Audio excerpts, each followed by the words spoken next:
Hey everyone, I'm Zoe, aka Horsey Chess, and I am currently in my hotel room at the European Team Chess Championships in Slovenia, but I am not playing today, so I thought I would record a YouTube video going through my games from the 2021 Chess.com Daily Chess Championships Round 4. Those of you who have been following me in the past will know that I've covered the games from rounds 1, 2 and 3 on my Twitch channel, but this time, due to not being able to stream while I'm away, I thought I would do it on YouTube instead. So unfortunately I've now been eliminated and will not progress any further. You can see on the cross table I finished 4th in my group. I actually did have a few timeouts this time, which was unfortunate due to not refreshing the app properly. I thought I had more time than I did. So where the zeros have a red number by them, that means that I lost on time rather than because of the position. And I think I did actually win a few games on time as well. So, for example, I think my games against this international master were all winning on time rather than the position as well. It is also slightly misleading because if we look, this player who finished in 7th has had his account closed due to fair play. So again, both of those games were actually draws. And then when his account was closed, they were changed to wins for everyone in the tournament. So that's why I have significantly more points than I perhaps would have done. But I still had some good games in there that I'd like to show you. And I will definitely be back next year fighting for, trying to make the final. Because there's another group in round 4. So I guess round 5 will be the final between the winner of this and the winner of the other group. So just for a little bit of context, this tournament started on the 1st of January. The time control was 1 day per move, so it is correspondence chess. So you have a lot of time to think, but there was no vacation time. So if you lost on time, you just lose. You couldn't revert to your vacation. You played both games against people at the same time, I think. And groups were of 12 people at first, but then because there were fewer people that got through to the end here, I think there were 7 in our group and 8 in the other, so I think that, 15 people, so it was split into 2 groups. But yeah, there were originally 16,505 players that entered this tournament, and I made the top 15, so very pleased with myself. But yeah, let's move on and actually look at some of the games. So I won't be going through all of the games this time because, as I said, there were quite a few that one side just lost on time still in the opening or early middle games, so it's not really worth looking at them. But I'd like to look at the ones that did conclude. And so the first one I'm going to take a look at is this game versus KM071. And as I said, this game, officially the actual game was drawn. Unfortunately, their account was closed for fair play, so that's why I was given a win in the cross table. I want to start with this because we had e4, e5, which I have been enjoying quite a lot recently. e6, d4, bishop c5. So this is known as the Scotch Gambit. The idea is that essentially white is gambiting this pawn. We can play... They're not recapturing it straight away, but it can get quite messy. So for example, we'll see what happened in the actual game if black doesn't really know what they're doing. I think the main move here is actually knight f6, but I avoided this because there are some messy lines where they can get moves like e5 in. I believe they can play e5 immediately. Yeah, and then this is where you have a choice between d5 or knight e4. So d5 is quite popular at top level, leaving our knight on pre to attack theirs, and you get something like bishop here, knight here. But then for white, I think it's better if they've already got the pawn on c3 in these lines so that they can just capture. So I wouldn't have been too worried about that. They can take here, of course, but after we capture the bishop, because again our bishop is still on this square, I think we're completely fine because they don't have any opportunity to take on g7. So that's why knight f6 is quite often more popular. Though black can just play moves like castles when obviously grabbing the pawn could potentially be a bit risky. We can go for this line. I think there's an interesting line where white sacrifices their bishop and then plays knight c3. Point being that we can't capture with the pawn because we lose our queen, which would be a bit sad. And we can't capture with the knight due to the pin to our king. And after we retreat our queen somewhere, white will play rook takes e4 check. But we do have the bishop pair as black, and officially, at least for the moment, we do have an extra pawn as well. So this is perfectly playable. But in the game, I decided to play bishop c5 here. White played c3. I played knight f6, and now we see e5 is stronger. Again, I believe knight e4 here is still a possibility, but it does seem quite risky after they just capture. So d5 is the main move, and white has two options. He can play bishop e5 like he did in the game, or again he can take here. We take the bishop, and this is an interesting line that I believe I've looked at on streams with Danny before, where although the computers will tell you that black is better, white does get a lot of play by taking on g7, castling, and activating their pieces against our king. But of course, the main line is bishop b5. Now we have to rescue our knight. It's threatened, so we jump into e4, and pawn takes d4. And we see that white has this solid pawn structure in the center. We have to do something about our bishop, but realistically it is just a fairly equal position. So I retreated my bishop. Bishop b4 check is probably still a move. I've played that before a few times. You can get some exchanges on d2, but this time I decided I wanted to keep the bishops on the board. And we see some more developing moves: knight c3 castles, bishop e3, bishop g4. This all seems fairly standard to me, and we're probably still in opening theory at this point. In fact, I can check, yeah, 353 games from this position. So my opponent kicks my bishop back, plays queen c2. Again, yeah, still fairly interesting lines. I believe actually this is something that Wesley So recommends for white in his chessable course. And now he suggests if black plays, say, bishop g6, then we'll go bishop d3, I think. No, we can't go there yet, can we? Because of knight b4. So this is where, yeah, so they go queen b3, that's it. And then if we play a6, they go bishop d3. That's the point. But yeah, this is just standard stuff. I think probably an interesting line to consider. A lot of people might think, okay, what happens if we just take here, doubling their pawns? But this is obviously something we really don't want to do, because these double pawns are actually good for white because of the fact that it opens the g file. And this rook's going to come here. Our knight has to move away, open up this line. The bishop can drop back to d3. White can really easily castle queenside, double up on the g file and checkmate us. So we definitely don't want to be doing that. So I took on c3 and played f6. A really important move in these lines is f6 to try and get rid of this thorn in our side of the e5 pawn. We see a trade. Now bishop e2. So now, yeah, I was obviously threatening potentially to take off here. Now, just because of the fact that the queen on f3 would be strongly placed, attacking the rook on h1 and preventing the king from castling. And then when the king's stuck in the center, moves like rook e1. So let's just say, for example, let's just play a random bad move for white, just for the sake of it. Let's say he goes a3. Now we grab on f3.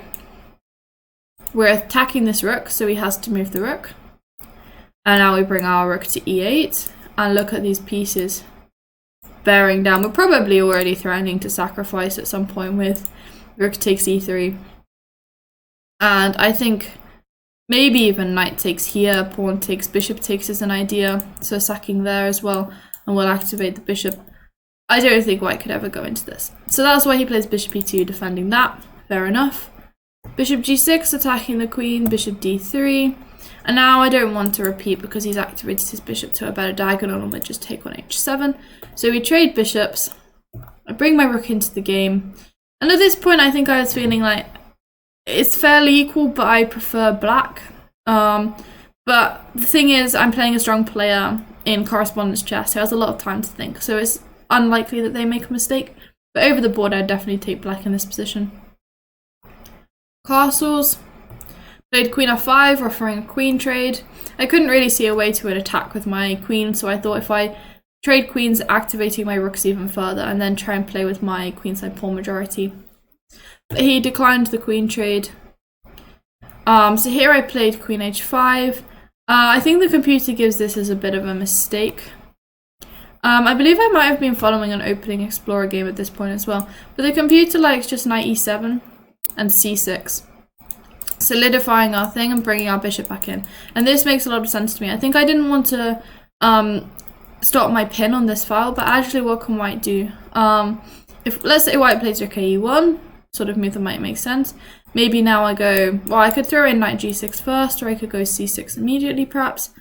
Though I do have to be a bit careful of maybe bishop here putting pressure on this piece. So perhaps, yeah, perhaps I go knight g6 first, stop bishop there, stop knight e5. They maybe move their queen out of the way of this pin. Where to though? Queen d2 perhaps? c6, solidify my structure. Prepare bishop c7, put pressure on their king. So that might have been an improvement, but instead I was fiddling around with my queen. And I was trying to do stuff with knight a5 on the queen side. But as you can see, it didn't really get anywhere. I got my knight to this nice square on c4, but it didn't really do much. Knight d2. And queen f5, yeah, we get the queen trade. g4 kicking my rook. I threw in knight takes d2 because obviously if they take my rook now, I take on f1. And although I won't be winning material straight away, I will in a couple of moves time, because after the recapture and rook f8, they cannot defend this pawn, and their pawn structure is not great either.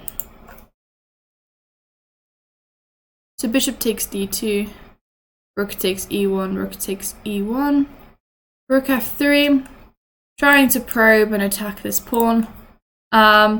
And I was thinking that perhaps if king g2 or something defending it, then rook d3 could be a nice move, because if this bishop moves away, the c pawn drops, so they probably have to defend it. And now their rook is a defensive piece, they still can't really get the bishop out because they have to go bishop e1 and stuff, and I always have moves like bishop a5.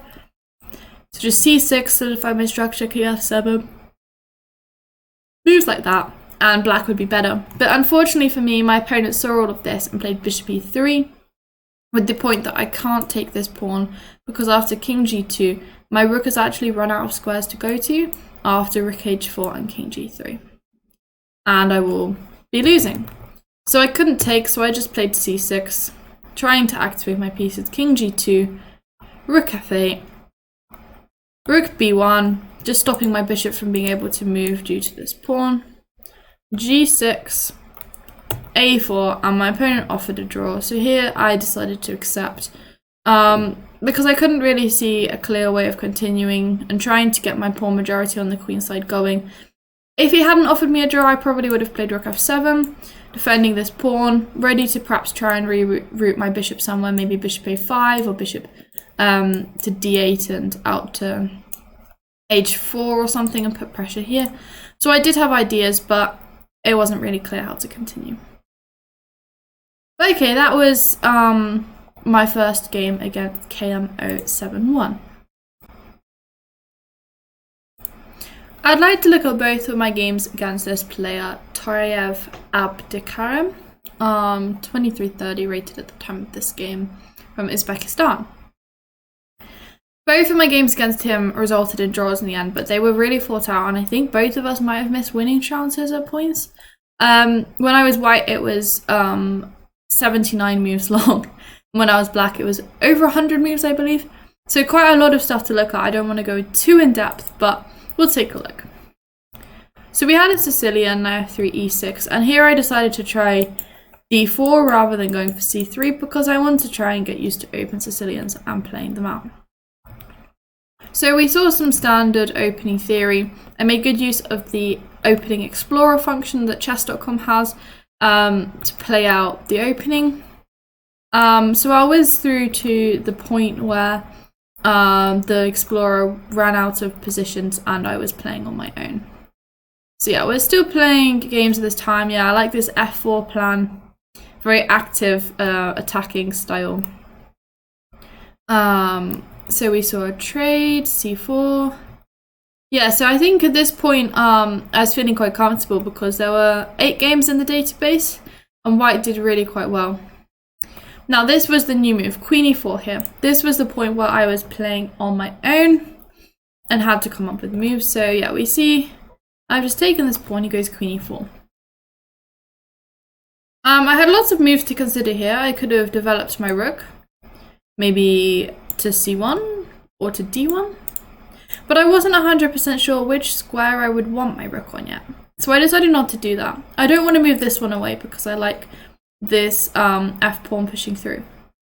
I can't really move my queen away because it needs to defend the g2 pawn against checkmate. I don't want to move this bishop because I don't want to have a queen trade when I feel like I have some nice attacking chances. I considered a move like g4, but obviously queen h1 check, king f2 is a bit of a problem. Oops, not queen there. Queen h1, king f2, bishop h4, checkmate. So I can't play any of this. So I reached the point where I was like, the only piece I could really move again is this bishop. So I decided on bishop d3, bringing it to a better diagonal in my opinion, because on this diagonal with the pawns blocking it off, it wasn't really doing much. Whereas I'm bringing it back, gaining a tempo against the queen, attacking this pawn. So he plays queen d5, and here I could have probably taken a repetition, right? If I go bishop c4, he might well have come back again, but I felt actually, maybe I have some chances here. And I saw an interesting tactical idea with rook fd1.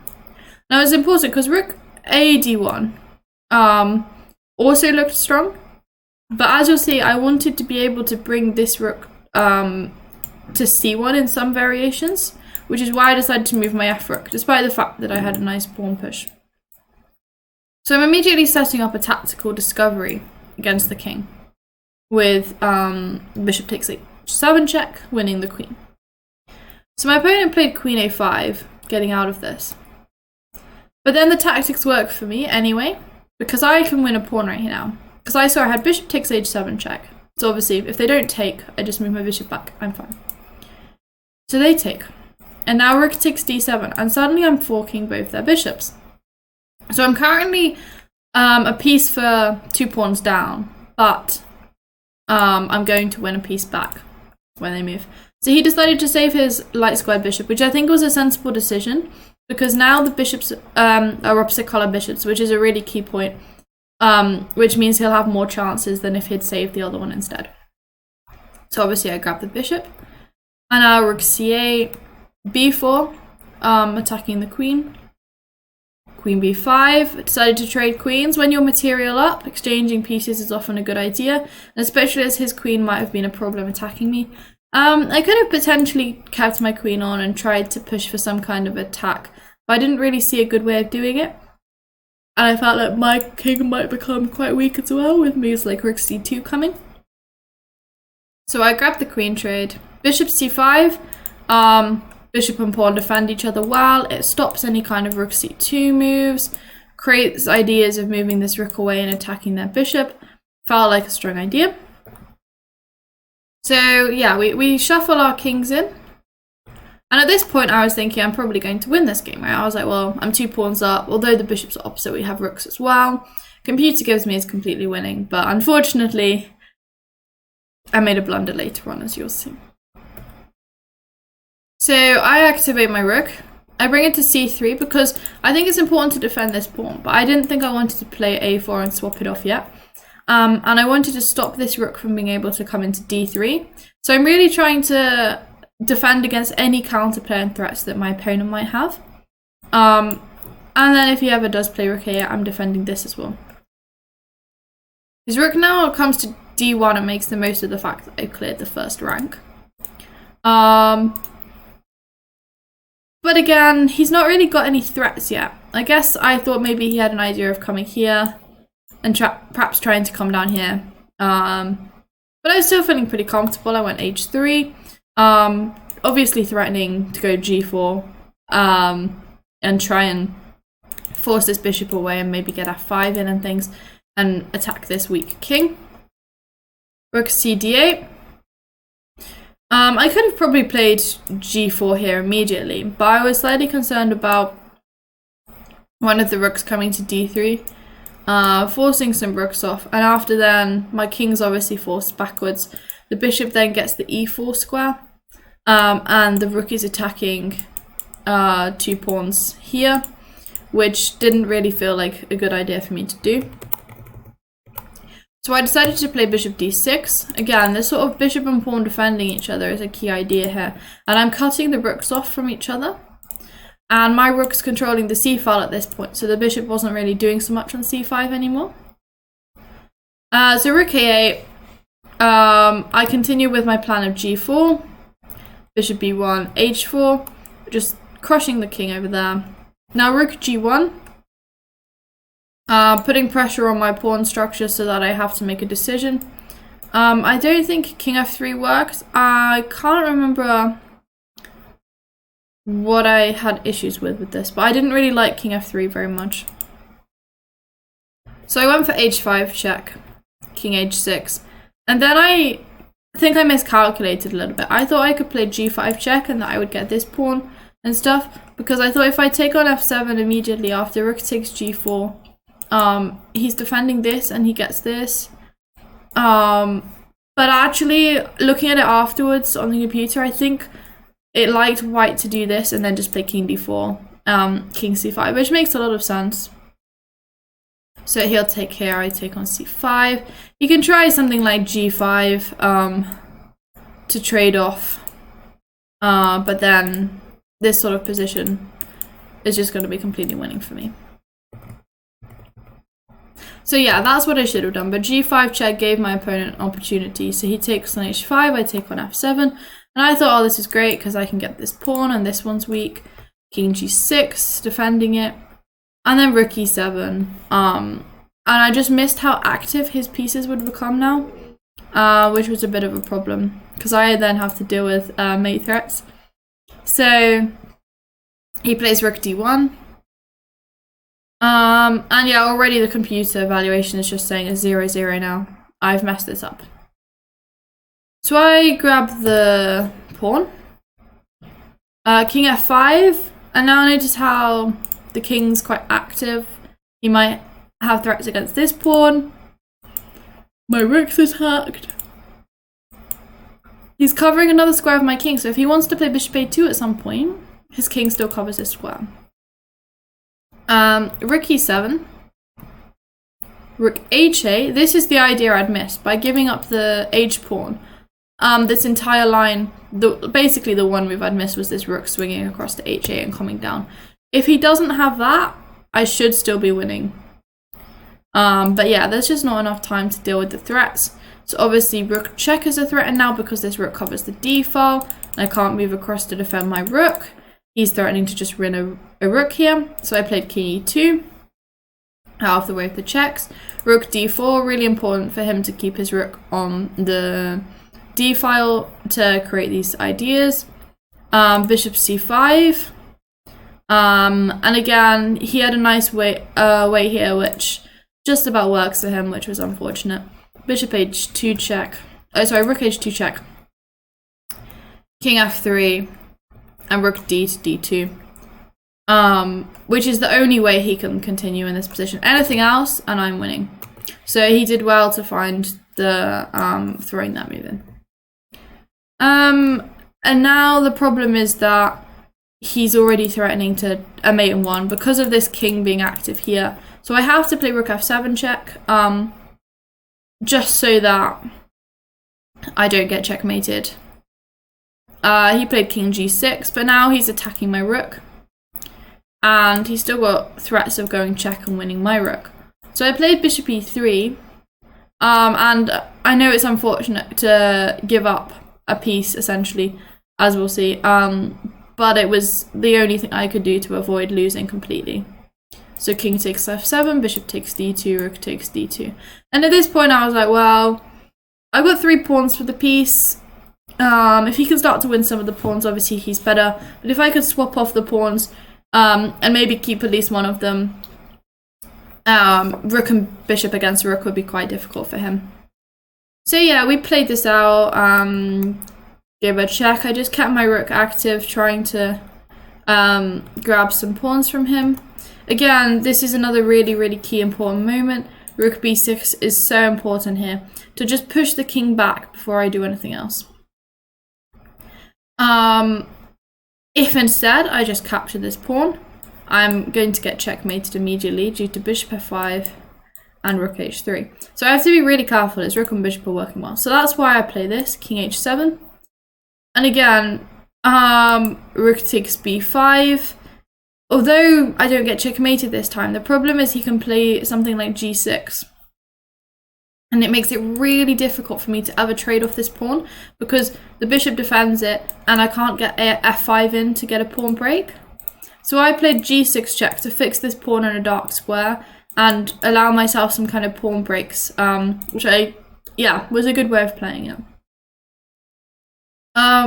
So he takes on g6, I take on b5, but the point is now, as I said, he doesn't have this g6 immediately, which gives me enough time as he moves away. So he plays bishop d3, but I've gotten rid of this important pawn, and I'm not sort of jammed in here. And if he does now go g6, my king can't start. And if we compare that with the previous position, if he go g6 in this position, my king has no way forward.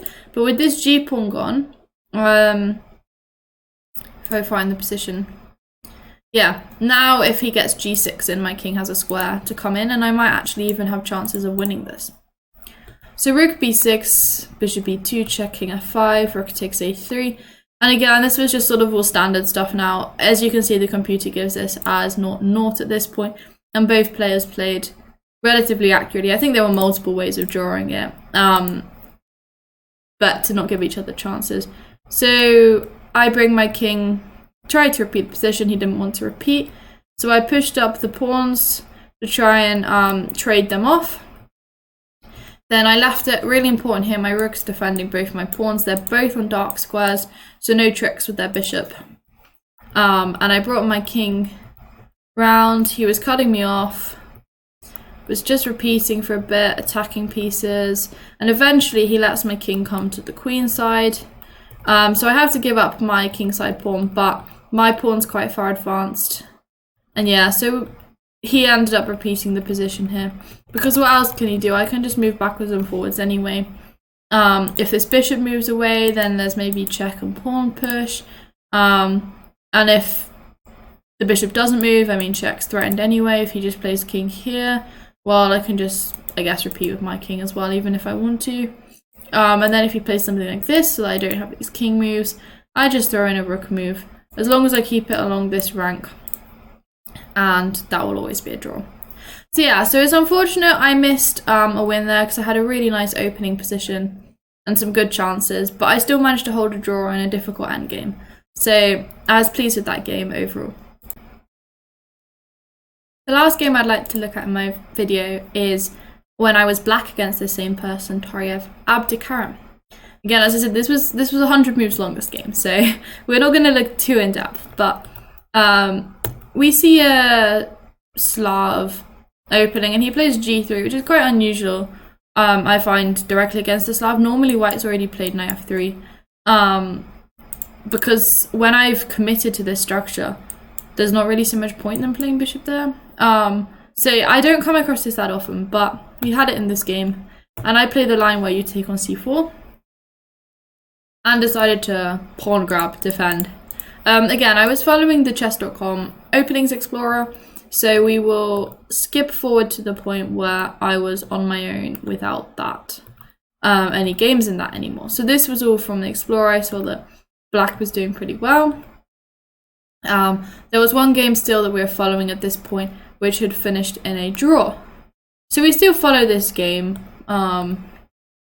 pretty far through. Bishop takes, king takes, bishop takes e5. So this was all still this one game. Not sure which game it actually was. I'll have a quick look. There we go. It was this game, Stefansson versus Sahakhan. So 2500 versus 2600. So yeah, we were following a high level game. But then at this point he deviates, he plays f3, and a game king g1 had been played instead. So 20 moves following another game, and then I was on my own. I could still see what had happened the other game to help me, and I was trying to think, okay, well, although material's equal, he has got double pawns here, and this pawn, despite being slightly annoying, in terms of developing my pieces, it's not really going anywhere. Whereas I have this pawn, maybe there's potential for this to become a queen at some point. Obviously, immediately I have to deal with this threat, so I played knight d5. It seems like the right square to put the knight on, and the idea is that they don't really want to be playing a move like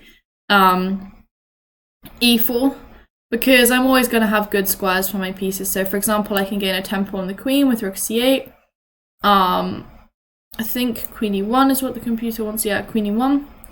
And then just bring my knight to b6, stick my knight on c4, rook c2 check happens. Maybe this knight comes to c5. Or I can gang up on this e5 pawn, and my pieces become very, very active. So he plays queen d2, kind of anticipating rook c8 and moving his queen out of the way. But I play rook c8 anyway, grabbing this open file. I was expecting rook c1, when I'm not really sure if I have much better than just trading rooks and trying to play an endgame where maybe this is an advantage, but it's probably a draw. But he went bishop d4. So I played b4. I want to grab this c3 square for my knight, anchor it there, because it looked like a really beautiful square. And seeing as I wasn't really able to move my other pieces around, I thought that was a good idea. Plays e4 now, so I jump into c4. Rook a1. I played queen c6. Again, now I'm thinking about ideas of maybe knight b5 and queen c2, and trying to clear some of the pieces away that are blocking this pawn from going forward. Queen d3. Here I couldn't really see a good move to continue. I could have continued with my plan of knight here. Always have to watch out for moves like rook c1. Maybe I should repeat. In the end, I decided to go h6. It's kind of a waiting move, just saying to white, right, what are you going to play? You have to find a good move here. Otherwise, I'm obviously going to get good play. And I'm never going to get back checkmated. So h6 is always a useful move to have. He played rook c1, and suddenly I thought, I might have a chance here.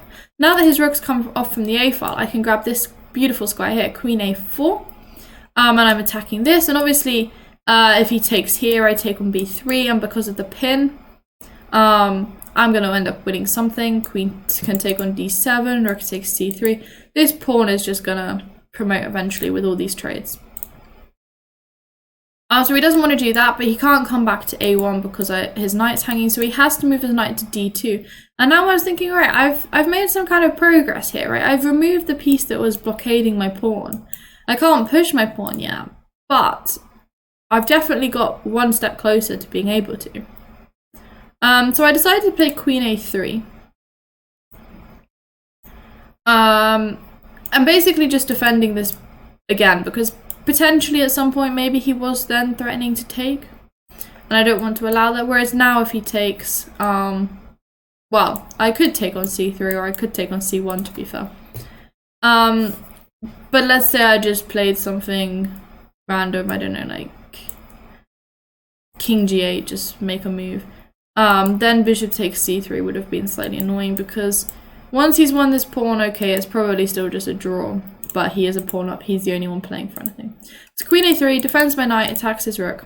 He has to find a square. He goes for rook c2, makes sense. I think if he moves his rook elsewhere, then probably he has got issues, because at some point my knight's going to move and I'm going to activate this. I'm not really entirely sure what I play immediately. Maybe I could even then bring the queen to a2 and put pressure down here at some point. But it felt good. So he goes rook c2, so queen a2 is not an option. I played rook c7. This was just trying to get out of any kind of cheapers. King h7 was potentially another option. The idea is that at some point I might want to move this knight away if, for example, he puts his queen somewhere where I could attack it, say. And and I don't want him to be able to take my rook with check. So this was the idea. I can play rook here, rook c6 is a move, rook c7 to move king h7. Again, sort of a waiting move, but preparing the knight to move away in the future. Knight c4, attacking my queen, so I move my queen away. Again, generating more pins. Knight b2. And now I thought, okay, my queen wasn't really making any more progress on the a file down here, so I'll bring it back and put more pressure here. This is another nice reason behind rook c7 right now. I'm doubling up here. My knight's defended. This knight's also defended. I must be better, right? He plays h4 very, very calmly. Doesn't care what I'm doing. It's like, oh, it's all fine. So I jump my knight into c5. Point being, again, exchanges favor me. So if he trades here, I'm one step closer to being able to move this knight away and push this pawn. So he plays queen c4 rather than exchanging, just moves his queen away. And now maybe he's threatening to take here. So I thought, okay, I've got to move my knight away, create a discovery. But if I just go back to where I was, then I haven't really made any progress. I can't really come to these squares, so the only move I could really see was knight e6. I was like, okay, it's not ideal putting the knight on the edge of the board, but I am defending this pawn now. And maybe in the future, b3, knight b4 is an idea. So this knight does have potential. Queen b3, which I think is a nice move because it stops any kind of ideas of going b3 and knight b4, which is what I wanted to do. So I played knight b5. The rooks were traded, as I said, one step closer to pushing this pawn with every piece pair that I trade off. He now plays bishop e3. Yeah, because this was the point. I'm now attacking this. So I'm tactically winning a pawn, aren't I? So I think that was... Yeah, so that's why I go here, because I'm threatening to take here and I'm threatening to take here. So they have to do this. And then when this bishop moves away, I can take on e5. So I've won this pawn, though it's not really a particularly helpful pawn to have because it doesn't really change much. But it does mean that if I ever do lose this pawn, they don't really have any kind of winning chances whatsoever.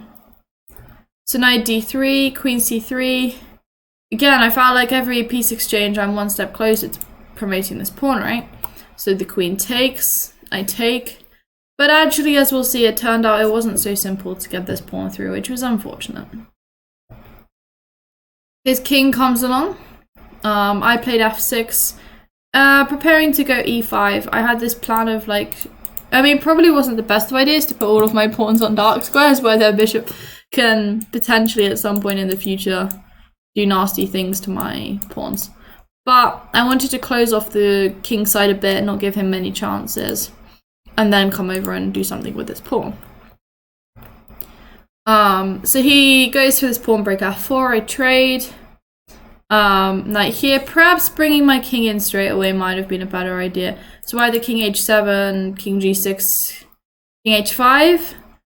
Trying to provoke them to play h5, and the reason I want to provoke this is because now this is on a light square.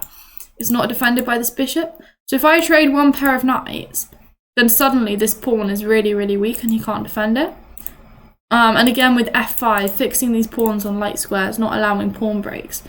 So I think that would have been quite a good idea because I'm not really sure how else he stops this plan of just coming and taking his pawns.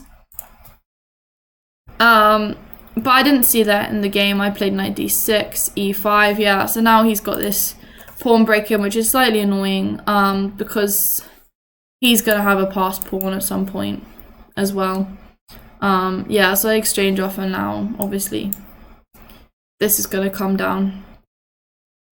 I bring my king in, trying to grab this pawn. Unfortunately, my knights were too far away to try and defend this now. But I thought, okay, he gets this one. I'm going to activate. This pawn's still very weak, and I saw this clear plan of coming to c6 and taking it off, and I don't think it's possible for him to actually defend it because of the positioning of my knights. So I'm still a pawn up, but because the pawns are all on the same side, and if one gets exchanged, the other one's really easy to stop. Because I got two knights rather than a knight and a bishop, there's no mating ideas, so I can't ever go g5 because he immediately takes off and then sacks his piece for my last remaining pawn, and there's not really anything here. He played knight f4 check, king f6, knight d5. I was desperately trying to get my pieces into the game. I thought, yeah, if I exchange this pair of knights, then I'm gonna come to h5, grab this pawn, and then probably, hopefully win. But he played well. He just kept the pieces on. I tried to activate a bit. Yeah, in the end, I couldn't really see any way of winning this pawn and with it the game. And he didn't accept a draw offer, so I decided to just sacrifice here on h4. So now this is just completely dead draw, and I'm never ever going to lose this. If anything, I would be the one playing for a win, right? If he lost on time, if I lost on time, it would be, I'd still lose because technically there's mating material. But like, I'm the one that could make a queen and could checkmate him. But yeah, so I just push the pawns up. Again, he doesn't accept a draw, right? He just moves his bishops and kings back and forth. And I offered to draw a couple of times and he declined, obviously hoping I would lose on time. So we see all of this random piece shuffling and nothing happens. And eventually I was like, this was really, really stupid of me, because I was like, hang on a minute. I can force a draw by pushing these pawns forward and making him capture them, right? So I go g4. But what I'd forgotten was the whole 50 move rule. So the last pawn push I'd had before that was here, move 61. And then so we've reached move 96 and then make a pawn push. Maybe I could have gone on to move 50 as well, would have been an alternative. But I decided, okay, I've had enough of this shuffling around. He won't accept the draw. He won't repeat the position. I'll force a draw. So I go g4, bishop c7, king e4, bishop b6, h4 check. I was just doing this king stuff because I always want him to just take both of my pawns anyway so that it's drawn. But at least this way, if he's stupid and tries to move back and play on for longer, then suddenly I could actually win. Like if he takes on h4, I go king here, I force him to even like give up his bishop for it. If he just moves backwards, I've technically gained progress. It's still a draw. He can always sack at any point. But eventually there'll come a point he has to take, otherwise I make a queen. But yeah, so he takes the pawns eventually. So again, another interesting game, and I really like this game because I felt like this guy was a strong opponent, like 2300. And although when I was white, I missed a win. When I was black, maybe there was something in there I could have pushed for. But I think overall they were very good games. A draw is probably a fair result. He played well as well. I say he, I presume it's a he. But yeah, those were my 3 favourite games from the round 4 of the Daily Chess Championships. I hope you enjoyed my analysis on them, and I really recommend when it comes to January the 1st next year, assuming chess.com go ahead with it again, I so recommend getting involved because you get to play some really strong players, and I absolutely love correspondence chess on their site.